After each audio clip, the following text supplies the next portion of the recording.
کہ امرتسر ہندوستان چلا گیا ہے تو اسے بہت دکھ ہوا۔ اس شہر کی ایک ہندو لڑکی سے اسے محبت ہوئی تھی اور اس نے اس کی وکیل کی محبت کو ٹھکرا دیا تھا، مگر دیوانگی کی حالت میں بھی وہ اس کو نہیں بھولا تھا۔ چنانچہ وہ ان تمام ہندوؤں اور مسلمان لیڈروں کو گالیاں دیتا جنہوں نے مل ملا کر ہندوستان کے دو ٹکڑے کیے اور اس کی محبوبہ ہندوستانی بن گئی اور وہ پاکستانی۔ جب تبادلے کی بات شروع ہوئی تو وکیل کو کئی پاگلوں نے سمجھایا کہ وہ دل برا نہ کرے، اس کو ہندوستان بھیج دیا جائے گا، اس ہندوستان میں جہاں اس کی محبوبہ رہتی تھی۔ مگر وہ لاہور چھوڑنا نہیں چاہتا تھا، اس لیے کہ اس کا خیال تھا کہ امرتسر میں اس کی پریکٹس نہیں چلے گی۔ یورپی وارڈ میں دو اینگلو انڈین رہتے تھے، جب ان کو معلوم ہوا کہ ہندوستان کو آزاد کر کے انگریز چلے گئے ہیں تو ان کو بہت صدمہ ہوا، تو وہ دونوں پاگل چھپ چھپ کر گھنٹوں آپس میں اس اہم مسئلے پر گفتگو کرتے کہ پاگل خانے میں اب ان کی حیثیت کس قسم کی ہوگی، یورپین وارڈ رہے گا یا اڑا دیا جائے گا، بریک فاسٹ ملا کرے گا یا نہیں ملے گا، کیا انہیں ڈبل روٹی کی بجائے بلڈی انڈین چپاتی کھانی پڑے گی۔ ایک سکھ تھا جس کو پاگل خانے میں داخل ہوئے 15 برس ہو چکے تھے۔ ہر وقت اس کی زبان سے یہ عجیب و غریب الفاظ سننے میں آتے تھے، اوپر دی گڑگڑ دی، اینگن دی، بے دھیانہ دی، منگوال آف دی لالٹن۔ وہ نہ دن کو سوتا تھا نہ وہ رات کو سوتا تھا۔ پہرہ داروں کا کہنا ہے کہ وہ 15 برس کے طویل عرصے میں وہ ایک لمحے کے لیے بھی نہیں سویا، نہ وہ لیٹتا تھا، البتہ کبھی کبھار کسی دیوار کے ساتھ ٹیک لگا لیا کرتا تھا۔ ہر وقت کھڑا رہنے سے اس کے پاؤں سوج چکے تھے، یہاں تک کہ اس کی پنڈلیاں بھی سوج چکی تھیں، مگر اس جسمانی تکلیف کے باوجود بھی وہ کبھی بھی زمین پر نہیں لیٹا تھا۔ ہندوستان اور پاکستان کے پاگلوں کے تبادلے کے متعلق جب کبھی پاگل خانے میں گفتگو ہوتی تو بڑی غور سے سنتا، کوئی اس سے پوچھتا کہ اس کا کیا خیال ہے تو بڑی سنجیدگی سے جواب دیتا، اوپر دی گڑگڑ دی، اینگن دی، بے دھیانہ دی، وال آف دی پاکستان گورنمنٹ۔ لیکن بعد میں آف دی پاکستان کی جگہ of the Toba taxing government نے لے لی۔ اس نے دوسرے پاگلوں سے پوچھنا شروع کیا کہ ٹوبہ ٹیکسنگ کہاں ہے، جہاں کا وہ رہنے والا ہے، وہ ہندوستان میں ہے یا پاکستان میں ہے۔ لیکن کسی کو معلوم نہیں تھا کہ وہ پاکستان میں ہے یا ہندوستان میں ہے۔ جو بتانے کی کوشش کرتے وہ خود اس الجھاؤ میں گرفتار ہو جاتے کہ سیالکوٹ پہلے ہندوستان میں ہوتا تھا پر اب سنا ہے کہ سیالکوٹ پاکستان میں ہے، کیا پتہ لاہور جو اب پاکستان میں ہے کل ہندوستان میں چلا جائے یا سارا ہندوستان ہی پاکستان بن جائے، اور یہ بھی کون بتا سکتا تھا کہ ہندوستان اور پاکستان کی دن دونوں سرے سے غائب ہی ہو جائیں۔ اس سکھ پاگل کے بال چھدرے ہو کر بہت مختصر رہ گئے تھے، کیونکہ وہ بہت کم نہاتا تھا، اس لیے داڑھی اور سر کے بال آپس میں جم گئے تھے، جس کے باعث اس کی شکل بہت زیادہ بھیانک لگتی تھی، مگر وہ بے ضرر آدمی تھا۔ 15 برس میں اس نے کبھی کسی سے جھگڑا فساد نہیں کیا تھا۔ پاگل خانے کے جو پرانے ملازم تھے وہ اس کے متعلق اتنا جانتے تھے کہ ٹوبہ ٹیکسنگ میں اس کی کئی زمینیں تھیں، اچھا کھاتا پیتا زمیندار تھا۔ اچانک دماغ الٹ گیا، اس کے رشتہ دار لوہے کی موٹی موٹی زنجیروں میں باندھ کر اسے لائے اور پاگل خانے میں داخل کروا گئے۔ مہینے میں ایک بار ملاقات کے لیے یہ لوگ آتے تھے، اس کی خیر خیریت دریافت کر کے چلے جاتے تھے۔ ایک مدت تک یہ سلسلہ جاری رہا، پر جب پاکستان ہندوستان کی گڑبڑ شروع ہوئی تو ان کا آنا جانا بھی بند ہو گیا۔ اس کا نام بشن سنگھ تھا، مگر سب اسے ٹوبہ ٹیکسنگ کہتے تھے۔ اس کو یہ قطعاً معلوم نہیں تھا یہ دن کون سا ہے، مہینہ کون سا ہے یا کتنے سال بیت چکے ہیں، لیکن ہر مہینے جب اس کے عزیز و اقارب اسے ملنے کے لیے آتے تھے تو اسے اپنے آپ پتہ چل جاتا تھا۔ چنانچہ وہ دفعہ دار سے کہتا کہ اس کی ملاقات آ رہی ہے۔ اس دن وہ اچھی طرح نہاتا، بدن پر خوب صابن گھستا، سر میں تیل لگا کر کنگھا کرتا اور اپنے نئے کپڑے نکلوا کر پہنتا، یوں سجدہ کے ملنے والوں کے پاس جاتا۔ وہ ان سے کچھ پوچھتے تو خاموش رہتا یا کبھی کبھار اوپر دی گڑبڑ دی، اینگن دی، بے دھیانہ دی، منگ دی، وال آف دی لالٹن کہہ دیتا۔ اس کی ایک لڑکی تھی جو ہر مہینے ایک انگلی بڑھتی بڑھتی 15 برسوں میں جوان ہو گئی تھی۔ بشن سنگھ اس کو پہچانتا ہی نہیں تھا۔ جب وہ بچی تھی تب بھی اپنے باپ کو دیکھ کر روتی تھی، جوان ہوئی تب بھی اس کو دیکھ کر اس کی آنکھوں میں آنسو تھے۔ پاکستان اور ہندوستان کا قصہ شروع ہوا تو اس نے دوسرے پاگلوں سے پوچھنا شروع کیا، ٹوبہ ٹیکسنگ کہاں ہے، جب اطمینان بخش جواب نہ ملا تو اس کی کریت دن بدن بڑھتی گئی۔ اب ملاقات بھی نہیں آتی تھی۔ پہلے تو وہ اسے اپنے آپ پتہ چل جاتا تھا کہ ملنے والے آ رہے ہیں، پر اب جیسے اس کے دل کی آواز بھی بند ہو گئی تھی جو اس کو ان کی آمد کی خبر دیا کرتی تھی۔ اس کی بڑی خواہش تھی کہ وہ لوگ آئیں جو اس سے ہمدردی کا اظہار کرتے تھے، اس کے لیے پھل مٹھائیاں اور کپڑے لاتے تھے۔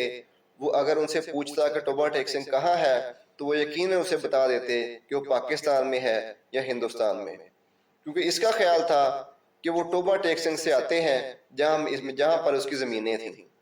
پاگل خانے میں ایک ایسا بھی پاگل تھا جو خود کو خدا کہتا تھا۔ اس سے جب ایک روز بشن سنگھ نے پوچھا کہ ٹوبا ٹیک سنگھ پاکستان میں ہے یا ہندوستان میں، تو اس نے حسب عادت کہکا لگایا اور کہا نہ وہ پاکستان میں ہے نہ وہ ہندوستان میں، کہ اس لیے کہ ابھی ہم نے حکم ہی نہیں دیا۔ بشن سنگھ نے اس خدا سے کئی مرتبہ بڑی منت سماجت سے کہا کہ وہ حکم دے تاکہ یہ جھنجھٹ ختم ہو، مگر وہ بہت مصروف تھا، اس لیے کہ اسے اور بے شمار حکم دینے تھے۔ ایک دن تنگ آ کر بشن سنگھ اس پر برس پڑا، اوپر دی گڑگڑ دی اینکس دی بے دھیانہ دی منگ آف دی وال آف دی واہ گرو جی دا خالصہ اینڈ واہ گرو جی دی فتح، جو بولے سو نہال ست سری اکال۔ اس کا شاید یہ مطلب تھا کہ تم مسلمانوں کے خدا ہو، اگر تم سکھوں کے خدا ہوتے تو میری ضرور سنتے۔ تبادلے سے کچھ دن پہلے ٹوبا ٹیک سنگھ کا ایک مسلمان جو اس کا دوست تھا ملاقات کے لیے آیا۔ وہ پہلے کبھی بھی نہیں آیا تھا۔ جب بشن سنگھ نے اسے دیکھا اور ایک طرف ہٹ گیا اور واپس جانے لگا، مگر سپاہیوں نے اسے روکا کہ یہ تم سے ملنے آیا ہے، یہ تمہارا دوست فضل دین ہے۔ بشن سنگھ نے فضل دین کو ایک نظر دیکھا اور کچھ بڑبڑانے لگا۔ فضل دین نے آگے بڑھ کر اس کے کندھے پہ ہاتھ رکھا۔ میں بہت دنوں سے سوچ رہا تھا کہ تم سے ملوں، لیکن فرصت نہیں ملی۔ تمہارے سب آدمی خیر خیریت سے ہندوستان چلے گئے ہیں، مجھ سے جتنا ہو سکا میں نے ان کی مدد کی، تمہاری بیٹی روپ کور بھی۔ وہ کچھ کہتے کہتے رک گیا۔ بشن سنگھ کچھ یاد کرنے لگا۔ بیٹی روپ کور، فضل دین نے رک رک کر کہا ہاں وہ بھی ٹھیک ہے اور وہ بھی ٹھیک ٹھاک پہنچ گئی ہے، وہ ان کے ساتھ چلی گئی ہے۔ بشن سنگھ خاموش رہا۔ فضل دین نے کہنا شروع کیا، انہوں نے مجھ سے کہا تھا کہ تمہاری خیر خیریت پوچھتا رہوں۔ اب میں نے سنا ہے کہ تم ہندوستان جا رہے ہو، بھائی بلویر سنگھ اور بہن امرت کور کو بھی میرا سلام کہنا۔ بھائی بلویر سے کہنا کہ فضل دین راضی خوشی ہے، جو 2 بری بھینسیں وہ چھوڑ کے گئے تھے ان میں سے ایک نے کٹا دیا ہے اور دوسری نے کٹی دی ہے، جو 6-7 دن کی ہو کے مر گئی تھی۔ اگر میرے لائق کوئی اور خدمت ہو تو میں ہر وقت تیار ہوں، اور یہ تمہارے لیے تھوڑے سے مرنڈے لایا ہوں۔ بشن سنگھ نے مرنڈوں کی پوٹلی لے کر پاس کھڑے سپاہی کے حوالے کر دی۔ فضل دین سے پوچھا ٹوبا ٹیک سنگھ کہاں ہے؟ فضل دین نے قدر حیرت سے کہا کہاں ہے؟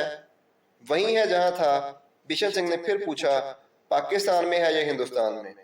ہندوستان میں۔ نہیں پاکستان میں۔ فضل دین بوکھلا سا گیا۔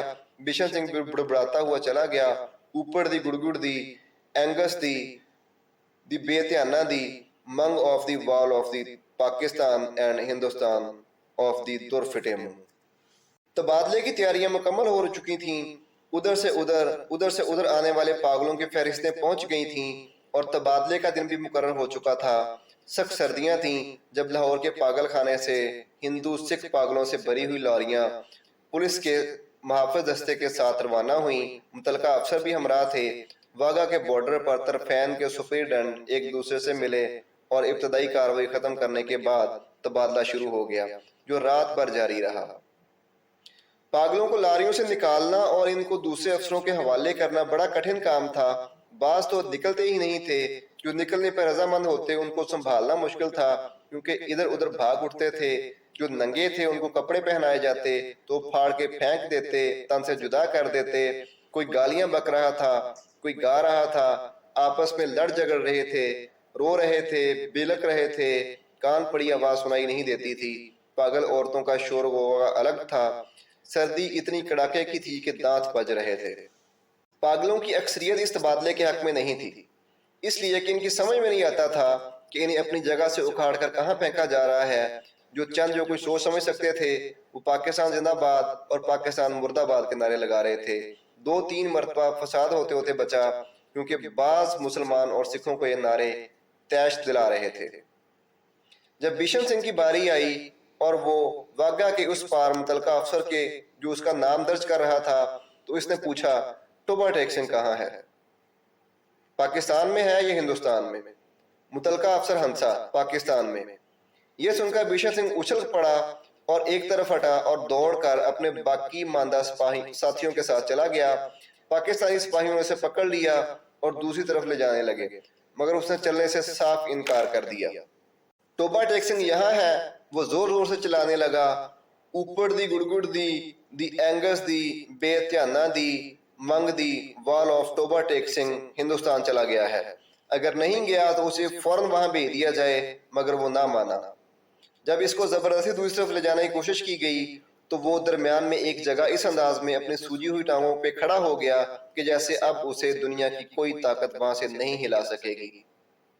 آدمی چونکہ بے ضرر تھا اس لیے اس سے زبردستی نہ کی گئی، اس کو وہیں کھڑا رہنے دیا گیا اور تبادلے کا باقی کام جاری رہا۔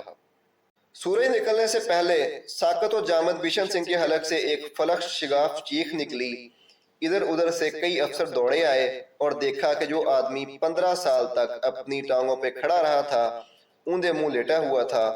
ادھر خاردار تاروں کے ایک سائیڈ پہ پاکستان تھا اور خاردار تاروں کی دوسری سائیڈ پہ ہندوستان تھا، اور درمیان میں جو زمین کا ٹکڑا تھا اس کا کوئی نام نہیں تھا اور اس پہ ٹوبا ٹیک سنگھ پڑا تھا۔ ملتے ہیں نیکسٹ ویڈیو میں۔ اللہ حافظ۔